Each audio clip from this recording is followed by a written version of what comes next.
এবারে নারী টি-20 বিশ্বকাপের জন্য বাংলাদেশ ক্রিকেট বোর্ড নিগার সুলতানা জ্যোতিকে অধিনায়ক করে ১৫ সদস্যের দল ঘোষণা করেছেন। এই টুর্নামেন্ট সংযুক্ত আরব আমিরাতে অনুষ্ঠিত হবে। ৩ অক্টোবর বাংলাদেশ ও স্কটল্যান্ডের ম্যাচ দিয়ে শুরু হবে এবারের আসর। বিসিবি এবার অভিনবভাবে স্কোয়াড ঘোষণা করেছে।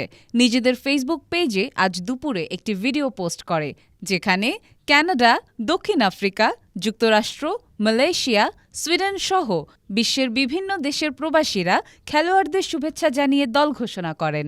জাহানারা আলম, দিলারা আক্তার, তাজ নেহার, রাবেয়া খান।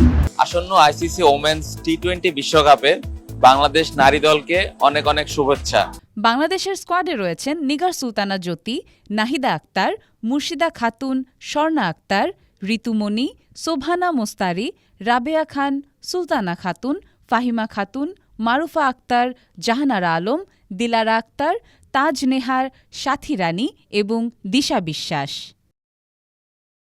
এবারের টুর্নামেন্টটি বাংলাদেশে হওয়ার কথা ছিল, তবে রাজনৈতিক অস্থিরতার কারণে এটি আরব আমিরাতে স্থানান্তরিত হয়েছে।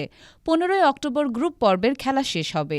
এরপর সেমিফাইনাল হবে ১৭ ও ১৮ অক্টোবর। টুর্নামেন্টের ফাইনাল অনুষ্ঠিত হবে ২০ অক্টোবর।